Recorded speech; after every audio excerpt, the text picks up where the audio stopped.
Hello दोस्तों, स्वागत है आप सभी का समसामयिक घटना चक्र के इस ऑनलाइन प्लेटफॉर्म पर। मैं मोहित आप सभी का स्वागत करता हूं आज अपने इस वीडियो में। और इस वीडियो में लोग चर्चा करेंगे 14 और 15 सितंबर 2025 के महत्वपूर्ण करंट अफेयर। देखा जाए 14 तारीख का जो दिन होता है इसको हिंदी दिवस के रूप में सेलिब्रेट किया जाता है, और वहीं पर जो 15 तारीख का दिन होता है इसको देखा जाए तो एम विश्वेश्वरैया की याद में देखा जाए तो इंजीनियर्स डे के रूप में सेलिब्रेट किया जाता है। ठीक है, 14 तारीख का दिन 14 सितंबर को राष्ट्रीय हिंदी दिवस, और उसी प्रकार से देखा जाए जो 15 सितंबर का दिन होता है इसको इंजीनियर्स डे के रूप में भारत में मनाया जाता है। आपसे एक सवाल है, आप ये बताइए कि विश्व हिंदी दिवस कब मनाया जाता है। ठीक है, आपको कमेंट करके बताना है कि विश्व हिंदी दिवस ये कब सेलिब्रेट किया जाता है, ये आप कमेंट करके बताएंगे। ठीक है, तो यहां पर 14 और 15 तारीख के बारे में मैंने आपको बता दिया। और देखा जाए तो 14 और 15 तारीख के जो महत्वपूर्ण करंट अफेयर है, चाहे वो Dainik Jagran, the Hindu, Indian Express, DD News, PIB, ANI की रही महत्वपूर्ण खबरें, साथ ही साथ आकाशवाणी आकाशवाणी और देखा जाए तो दैनिक भास्कर के महत्वपूर्ण इनपुट्स यहां पर शामिल किए जाते हैं। देखा जाए जो 15 सितंबर का दिन होता है, 15 सितंबर का दिन एक अन्य चीज के लिए फेमस है। दूरदर्शन की शुरुआत 15 सितंबर को ही हुई थी। ठीक है, तो दूरदर्शन की शुरुआत हुई थी, ये भी 15 सितंबर को ही हुई थी। 15 सितंबर को इंजीनियर्स डे के रूप में भी सेलिब्रेट किया जाता है। तो ये सारी चीजें आप जान गए। अब चलिए स्टार्ट करते हैं अपने महत्वपूर्ण करंट अफेयर। यहां पर देखा जाए, चर्चा करें तो हिमाचल प्रदेश पूर्ण साक्षर राज्य घोषित हो गया है। जो हिमाचल प्रदेश है इसको पूर्ण साक्षर राज्य घोषित कर दिया गया है। आइए देखते हैं महत्वपूर्ण बिंदु क्या है। हिमाचल प्रदेश को पूर्ण साक्षर राज्य घोषित किया गया है, जहां साक्षरता दर 99.3% पहुंच गई है। कितनी? 99.3% पहुंच गई है। यहां पर देखा जाए जो राष्ट्रीय औसत 95% से अधिक है। यहां पर देखा जाए कि एक मानक निर्धारित किया गया है कि कोई भी राज्य जिसकी साक्षरता दर 95% से अधिक होगी उसको हम लोग पूर्ण साक्षर राज्य का दर्जा दे देंगे। ठीक, पूर्ण साक्षर राज्य का दर्जा दे देंगे। तो इस क्रम में देखा जाए तो त्रिपुरा, मिजोरम, गोवा, इनका नाम पहले ही आ चुका है, लद्दाख का नाम आ चुका है, और अब देखा जाए हिमाचल प्रदेश का नाम चर्चा में आ गया है।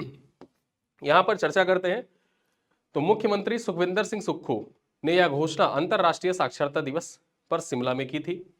यहां पर चर्चा करें तो 1947 में केवल 7% साक्षरता से शुरू होकर राज्य ने शिक्षा सुधारों, बेहतर बुनियादी ढांचे होते हैं तथा शिक्षक प्रशिक्षण के जरिए लगभग सार्वभौमिक साक्षरता हासिल कर ली है। यहां पर देखा जाए तो हिमाचल छात्र शिक्षक अनुपात में भी देश में प्रथम स्थान पर है।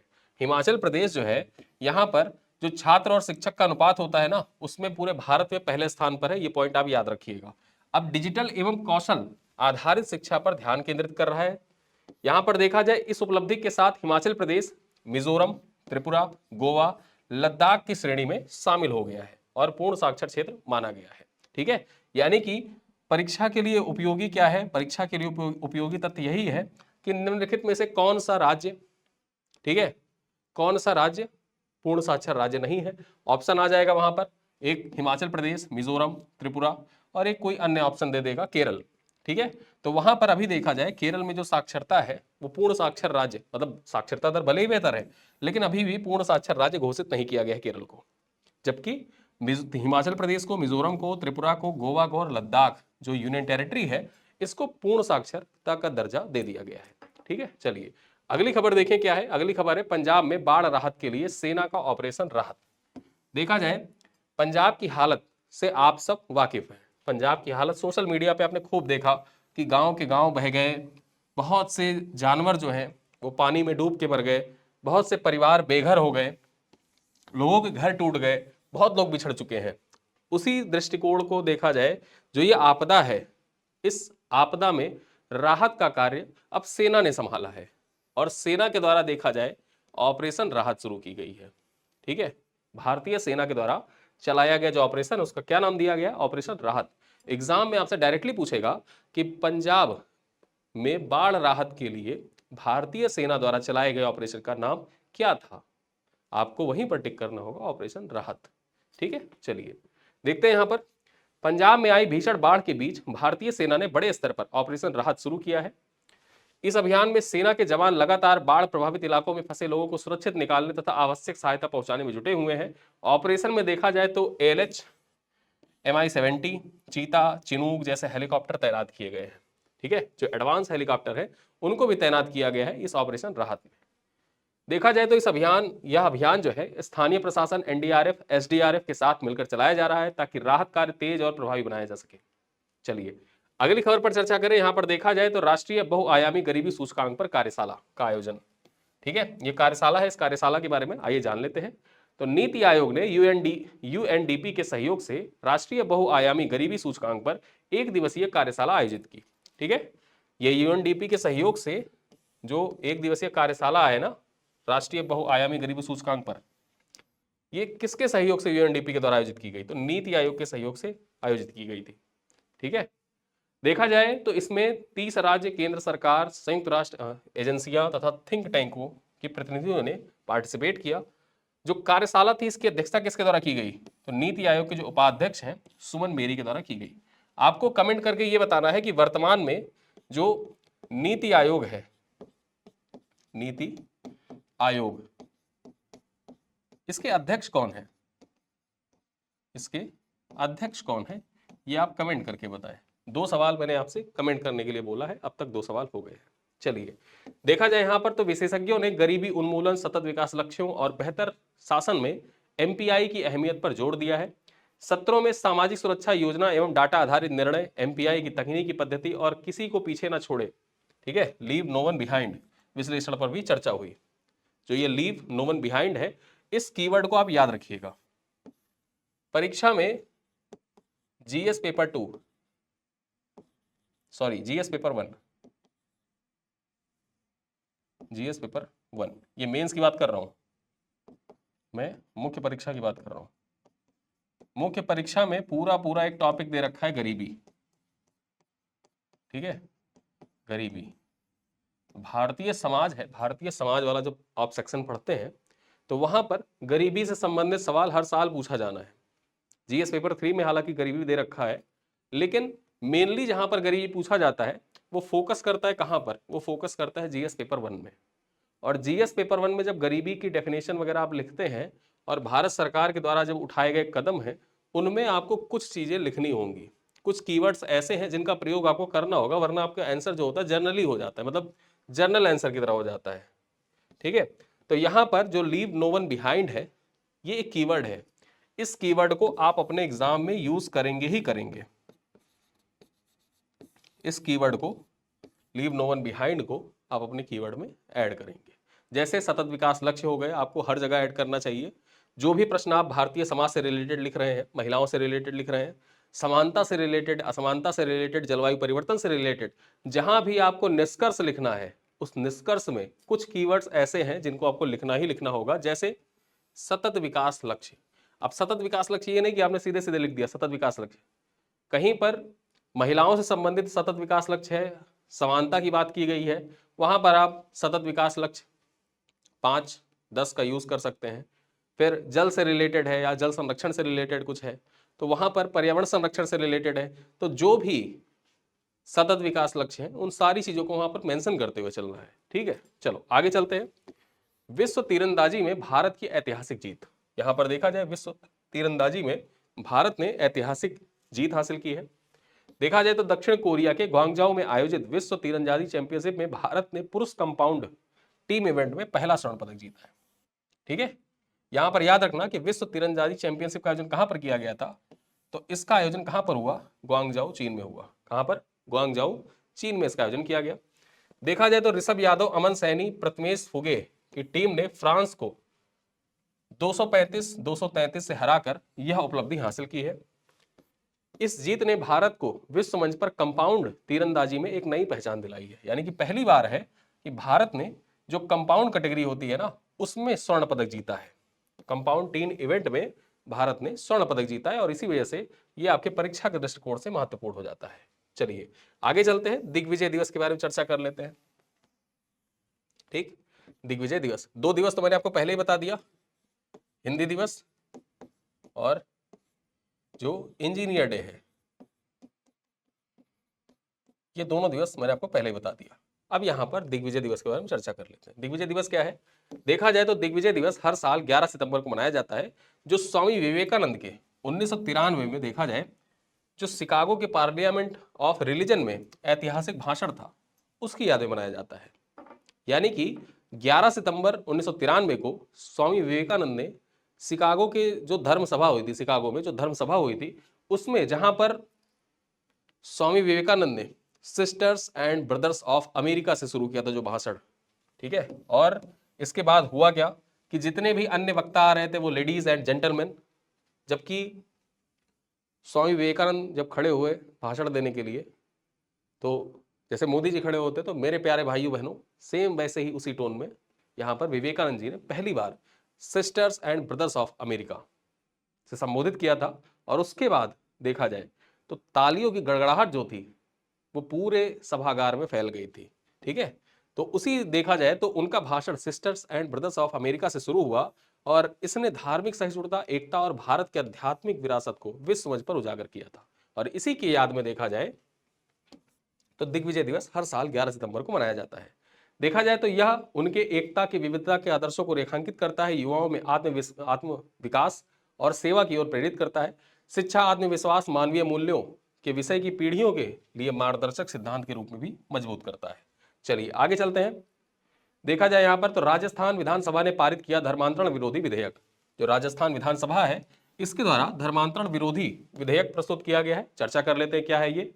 राजस्थान विधानसभा ने अवैध धर्मांतरण निषेध विधेयक 2025 पारित किया है, ठीक है। परीक्षा में पूछ सकता है कि हाल ही में किस राज्य की विधानसभा के द्वारा अवैध धर्मांतरण निषेध विधेयक 2025 पारित किया गया है, या सीधे सीधे मंथ पूछ ले, ठीक है। मंथ पूछ ले कि सितंबर 2025 में, सितंबर 2025 में किस राज्य की विधानसभा के द्वारा अवैध धर्मांतरण निषेध विधेयक 2025 पारित किया गया है। अब इसका उद्देश्य क्या है? इसका उद्देश्य बल, धोखाधड़ी, प्रलोभन एवं विवाह के माध्यम से होने वाले धर्मांतरण को रोकना है। धर्मांतरण करने वाले व्यक्ति और कराने वाले को जिला मजिस्ट्रेट के समक्ष घोषणा करनी होगी, जिसके बाद जांच एवं आपत्तियां आमंत्रित की जाएंगी। विधेयक के तहत अवैध धर्मांतरण पर 7 से 14 साल तक की सजा और 5 लाख रुपए तक का जुर्माना होगा। अगर अवैध धर्मांतरण पाया गया तो 7 से 14 साल तक की सजा हो सकती है और 5 लाख रुपए का जुर्माना लग सकता है, ठीक है, चाहे उस व्यक्ति ने धर्मांतरण किया हो या धर्मांतरण कराया हो। चलिए देखा जाए यदि धर्मांतरण नाबालिग, महिला, दिव्यांग या अनुसूचित जाति जनजाति से संबंधित व्यक्ति का है तो सजा 10 से 20 साल तक और 10 लाख रुपए तक का जुर्माना हो सकता है। कंडीशन यहाँ पे लगा दी गई है कि धर्मांतरण या नाबालिग का कराया जाता है या महिला का, दिव्यांग का या अनुसूचित जाति जनजाति से संबंधित किसी व्यक्ति का कराया जाता है तो ये जो सजा है, प्रावधान जो 7 साल के लिए जनरली है वो बढ़ के कितना हो जाएगा, ये 10 से 20 साल का हो जाएगा और 10 लाख रुपए तक का जुर्माना हो जाएगा यहाँ पे, ठीक है। सामूहिक धर्मांतरण के मामले में सजा आजीवन कारावास और 25 लाख रुपए तक का जुर्माना हो सकता है, ठीक है। अब ये देखा जाए इंपॉर्टेंट क्या हो जाता है, अभी यूपी में देखा जाए छंगा बाबा का केस आया था, ठीक है। बलरामपुर जिले से संबंधित एक धर्मांतरण कराने का कार्य कर रहे थे तो उनका, हाँ झिंगुर नहीं, छंगा बाबा उनका शायद नाम था, आई थिंक छंगा बाबा या झिंगुर बाबा कुछ नाम था उनका, ठीक है। तो उनका जो धर्मांतरण का जो पूरा गैंग था उसका पर्दाफाश हुआ था और इसी कारण से चर्चा में आया था। तो इस वजह से यहाँ पर ये इंपॉर्टेंट हो जाता है कि राजस्थान विधानसभा में जो धर्मांतरण विरोधी विधेयक है ये इंपॉर्टेंट हो जाता है। चलिए आगे देखते हैं। भारत ने मॉरिशस के लिए $680 मिलियन की पैकेज घोषित किया है। भारत के द्वारा भी देखा जाए मॉरिशस के जो प्रधानमंत्री थे, ठीक है, वो भारत की यात्रा पर आए हुए थे और भारत की यात्रा के दौरान देखा जाए तो भारत के द्वारा $680 मिलियन की पैकेज मॉरिशस के लिए घोषित किया गया है। यहाँ पर बात कर लें तो भारत ने मॉरिशस के प्रधानमंत्री डॉक्टर नवीन चंद्र राम गुलाम की नई दिल्ली यात्रा के दौरान $680 मिलियन की विशेष आर्थिक पैकेज घोषित किया है। इसमें नया 500 बेड वाला अस्पताल, आयुष केंद्र, पशु चिकित्सा विश्वविद्यालय, साथ ही साथ हवाई अड्डा, बंदरगाह विकास, 100 इलेक्ट्रिक बसें और 17.5 मेगावाट की फ्लोटिंग सोलर प्लांट इत्यादि शामिल है। देखा जाए तो पीएम मोदी ने इसे साझा भविष्य में निवेश कहा है। पीएम मोदी ने इसे साझा भविष्य में निवेश बताया है जो स्वास्थ्य, अवसंरचना, ऊर्जा और समुद्री सुरक्षा में भारत मॉरिशस संबंधों को मजबूती प्रदान करेगा। चलिए आगे देखते हैं। भ्रष्टाचार खत्म करेगा पहला एआई मंत्री, ठीक है। भ्रष्टाचार खत्म करने के लिए अल्बानिया के द्वारा देखा जाए तो एक सरकारी मंत्री की नियुक्ति की गई है, ठीक। और ये एआई संचालित मंत्री, एआई मंत्री है ये। यहां पर देखा जाए अल्बानिया ने दुनिया का पहला एआई आधारित सरकारी मंत्री नियुक्त किया है। ये एआई आधारित सरकारी मंत्री है। अब ये मंत्री क्या करेगा? ये मंत्री जो भ्रष्टाचार है उसको खत्म करने का कार्य करेगा। देखा जाए तो इसका नाम क्या रखा गया है? इसका नाम रखा गया है डीएला। क्या नाम रखा गया है? डीएला। और डीएला का मतलब अल्बानियाई भाषा में देखा जाए इसका मतलब होता है सूर्य। डीएला का मतलब क्या होता है? सूर्य होता है। और ये डीएला जो है ये क्या है बेसिकली? परीक्षा में क्या पूछेगा? हाल ही में चर्चा में रहा डीएला एआई क्या है? ये अल्बानिया का एआई मंत्री है। किस लिए बनाया गया है इसको? भ्रष्टाचार को खत्म करने के लिए बनाया गया है। ठीक है, चलो अगली खबर क्या है देखा जाए। एम्स नई दिल्ली ने प्रशिक्षण के लिए दा विंची सर्जिकल रोबोट का उद्घाटन किया है। ये दा विंची सर्जिकल रोबोट, ठीक है, इसका उद्घाटन किसके द्वारा किया गया है? एम्स नई दिल्ली के द्वारा इसका उद्घाटन किया गया है। किस लिए? जो सर्जिकल ऑपरेशन होते हैं उसके लिए प्रशिक्षण प्रदान करने के लिए इस रोबोट का अनावरण किया गया। यहां पर देखा जाए अखिल भारतीय आयुर्विज्ञान संस्थान एम्स नई दिल्ली ने अपने कौशल ई लर्निंग और टेलीमेडिसिन सुविधा में प्रशिक्षण के लिए एक अत्याधुनिक दा विंची सर्जिकल रोबोट का उद्घाटन किया है। एक समझौते ज्ञापन के तहत इंस्टीट्यूट सर्जिकल द्वारा प्रदान किए गए यह रोबोट एम्स में रोबोटिक सहायता प्राप्त सर्जरी के प्रशिक्षण के लिए एक नया अवसर प्रदान करेगा। मतलब रोबोटिक जो सर्जरी होती है, रोबोटिक सर्जरी में प्रशिक्षण प्रदान करने के लिए देखा जाए तो इसे दा विंची सर्जिकल रोबोट को डिजाइन किया गया है। ठीक है, देखा जाए तो इस रोबोट के साथ एम्स नई दिल्ली अब देश का एकमात्र ऐसा संस्थान है जिसके पास केवल प्रशिक्षण के लिए 2 सर्जिकल रोबोट है। ठीक है, चलिए आगे देखते हैं। देश का पहला बांस आधारित बायो एथेनॉल संयंत्र उद्घाटित। अब ये देश का पहला है तो इंपॉर्टेंट हो जाता है आपके लिए। जो बांस आधारित बायो एथेनॉल संयंत्र है इसका उद्घाटन कहां पर किया गया है? देखा जाए तो 14 सितंबर 2025 को असम के गोलाघाट जिले में प्रधानमंत्री नरेंद्र मोदी ने देश का पहला बांस आधारित बायो एथेनॉल संयंत्र उद्घाटित किया है। इस परियोजना का उद्देश्य ऊर्जा क्षेत्र में आत्मनिर्भरता को बढ़ाना है, विदेशी ईंधन पर आत्मनिर्भरता को कम करना है। साथ ही साथ एक पॉइंट यह याद रखिएगा, यह संयंत्र अपनी तरह का पहला है जिसमें बांस से बायो एथेनॉल का उत्पादन किया जाएगा। ठीक है, इसी अवसर पर पीएम मोदी ने घोषणा की है कि भारत सौर ऊर्जा क्षेत्र में अब दुनिया का शीर्ष 5 देशों में शामिल हो गया है। जो दुनिया के टॉप 5 कंट्री है, टॉप 5 कंट्री में भारत शामिल हो गया है सौर ऊर्जा उत्पादन में। ठीक है, सौर ऊर्जा उत्पादन में। चलिए अगली खबर पर चर्चा करें। यहां पर देखा जाए तो फाइनेंशियल सर्विसेज इंस्टीट्यूशन ब्यूरो ने रवि रंजन को एसबीआई का प्रबंध निदेशक पद हेतु चुना है। जो रवि रंजन है ये एसबीआई के प्रबंध निदेशक पद के लिए इनको चुना गया है। चर्चा कर लेते हैं। देखा जाए तो फाइनेंशियल सर्विसेज इंस्टीट्यूशन ब्यूरो ने स्टेट बैंक ऑफ, यहां पर देखा जाए भारतीय स्टेट बैंक, जो एसबीआई है ना, स्टेट बैंक ऑफ इंडिया या भारतीय स्टेट बैंक के नए प्रबंध निदेशक के पद के लिए रवि रंजन के नाम की सिफारिश की है। ठीक है, रवि रंजन देखा जाए तो इनके नाम की सिफारिश की गई है। वर्तमान में एसबीआई के डिप्टी मैनेजिंग डायरेक्टर हैं रवि रंजन। यह नियुक्ति मौजूदा एमडी विनय एम टोनसे के 30 नवंबर 2025 के कार्यकाल समाप्त होने के बाद प्रभावी होगा।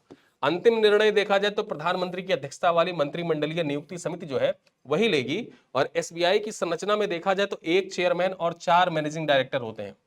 एसबीआई की संरचना देखा जाए तो 1 चेयरमैन होते हैं और 4 मैनेजिंग डायरेक्टर होते हैं, 4 एमडी होते हैं एसबीआई में। ये पॉइंट याद रख सकते हैं। चलिए आगे देखते हैं। भारतीय सेना ने सियोम प्रहार अभ्यास में सामरिक अभियानों में ड्रोन एकीकरण का प्रदर्शन किया। अब ये जो सियोम प्रहार अभ्यास है इसके बारे में चर्चा करेंगे।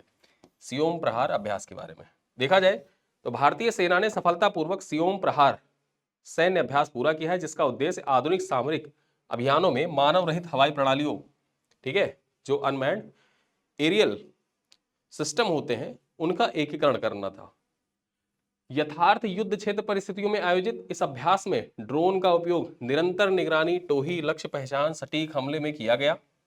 देखा जाए तो यह पहल युद्धक क्षमता, संचालनात्मक तैयारी है उसको, साथ ही साथ ड्रोन तकनीकी की बढ़ती भूमिका को रेखांकित भी करती है। ठीक है, और इसी वजह से ये जो सियोम प्रहार अभ्यास है ये इंपॉर्टेंट हो जाता है, भारतीय सेना के द्वारा किया गया। और बेसिकली जो ड्रोन एकीकरण प्रदर्शन था उस पर आधारित था ये सियोम प्रहार अभ्यास। चलिए आगे देखते हैं। अगली खबर क्या है? सुरक्षित संचार के लिए भारतीय सेना ने अपनाया स्वदेशी संभव सिस्टम। ठीक है, स्वदेशी संभव सिस्टम भारतीय सेना के द्वारा अपनाया गया है। आइए देख लेते हैं। सुरक्षित और आत्मनिर्भर रक्षा संचार की दिशा में एक महत्वपूर्ण कदम उठाते हुए भारतीय सेना ने व्हाट्सएप जैसी विदेशी मैसेजिंग सेवाओं को छोड़कर अपनी स्वदेशी विकसित system secure army mobile Bharat version, ठीक है, संभव का पूर्ण रूप क्या है? संभव का पूर्ण रूप याद रखिएगा, secure army mobile Bharat version, इसको अपनाया है। यहां पर देखा जाए इस प्लेटफॉर्म का उपयोग विशेष रूप से ऑपरेशन सिंदूर के दौरान प्रमुख रूप से सामने आया, जो एक खुफिया आधारित सैन्य मिशन था। ठीक है, ये प्लेटफॉर्म जो था इसका उपयोग विशेष रूप से ऑपरेशन सिंदूर के दौरान किया गया था, संभव ऐप का। और इस संभव ऐप का पूर्ण रूप जाने रहिएगा, संभव का secure army mobile Bharat version. ठीक है, चलिए आगे देखते हैं। मनमोहन सिंह को मरणोपरांत पीवी नरसिम्हा राव पुरस्कार से सम्मानित किया गया। जो मनमोहन सिंह थे भारत के पूर्व प्रधानमंत्री, इनको पीवी नरसिम्हा राव सम्मान से सम्मानित किया गया है। यहां पर देखा जाए पूर्व प्रधानमंत्री डॉक्टर मनमोहन सिंह को भारत के आर्थिक परिवर्तन यात्रा में उनकी महत्वपूर्ण भूमिका के लिए मरणोपरांत पीवी नरसिम्हा राव स्मृति पुरस्कार अर्थशास्त्र से सम्मानित किया गया है। देखा जाए तो यह पुरस्कार हैदराबाद स्थित PV Narasimha Rao memorial foundation द्वारा नई दिल्ली में आयोजित एक समारोह में प्रदान किया गया है। यह उनकी पत्नी गुरशरण कौर ने उनकी ओर से सम्मान को ग्रहण किया है। देखा जाए तो यह पुरस्कार उन व्यक्तियों को दिया जाता है जिन्होंने भारत की अर्थव्यवस्था में परिवर्तनकारी योगदान दिया है। ठीक है, भारत की अर्थव्यवस्था में परिवर्तनकारी योगदान देने के लिए इस पुरस्कार से सम्मानित किया जाता है। चलिए अब आते हैं प्रश्नों पे। अब आपसे कुछ प्रश्न पूछे जाएंगे, इन प्रश्नों का उत्तर आप कमेंट बॉक्स में दीजिएगा। पहला प्रश्न क्या है कि हाल ही में किस राज्य को पूर्ण साक्षर राज्य घोषित किया गया है जिसकी साक्षरता दर 99.3% है? ठीक है, या फिर यहाँ पे हाल ही की जगह आप सितंबर कर लीजिए। सितंबर 2025 में किस राज्य को पूर्ण साक्षर राज्य घोषित किया गया है जिसकी साक्षरता दर 99.3% है? गोवा, हिमाचल प्रदेश, त्रिपुरा या मिजोरम?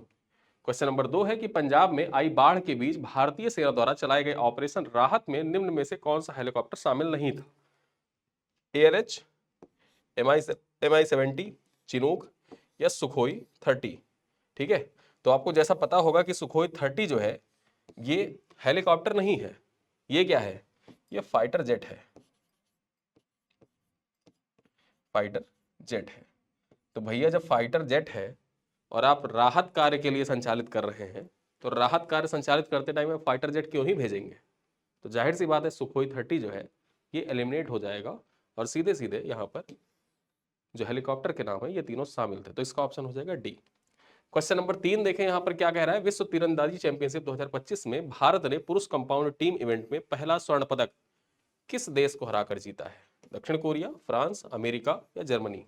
ठीक है, क्वेश्चन नंबर 4 क्या कह रहा है? क्वेश्चन नंबर 4 कह रहा है कि राजस्थान विधानसभा द्वारा पारित अवैध मतांतरण निषेध विधेयक 2025 के तहत नाबालिग, महिला, दिव्यांग, SC/ST व्यक्ति के अवैध धर्मांतरण पर अधिकतम सजा कितनी होगी? 7 वर्ष 5 लाख रुपए जुर्माना, 10 से 20 वर्ष 10 लाख रुपए जुर्माना, आजीवन कारावास 25 लाख रुपए जुर्माना या 3 से 7 वर्ष 2 लाख रुपए जुर्माना?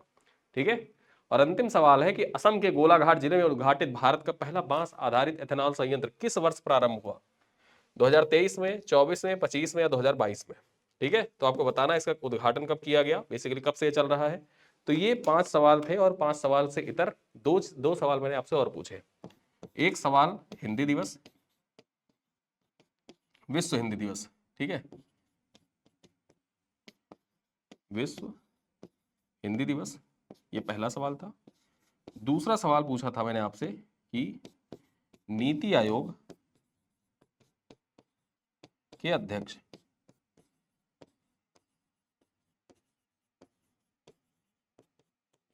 और दोनों बहुत आसान से सवाल है। इन 2 सवालों के उत्तर और साथ ही साथ इन 5 सवालों के जो पूछे गए हैं आपसे, इन प्रश्नों का उत्तर आप कमेंट बॉक्स में दीजिएगा। वीडियो कैसा लगा आप कमेंट करके बता सकते हैं। वीडियो पसंद आए तो अपने दोस्तों के साथ साझा करिएगा और इस वीडियो का PDF, PPT, टेस्ट इत्यादि प्राप्त करने के लिए आप इस वीडियो के पिन कमेंट में चेक करिएगा, वहां पर सितंबर महीने के पैकेज का लिंक लगा हुआ है। आप उस लिंक के माध्यम से जो सितंबर महीने का करंट अफेयर पैकेज है उसको ज्वाइन कर सकते हैं और मात्र 18 रुपये यानी कि 2 कप चाय के मूल्य से भी कम में पूरे महीने की करंट अफेयर की तैयारी आप डेडिकेटेड तरीके से कर सकते हैं हमारे साथ। ठीक है, तो इन्हीं सब बातों के साथ मैं विदा लेता हूं, मिलते हैं अगली क्लास में, तब तक के लिए धन्यवाद।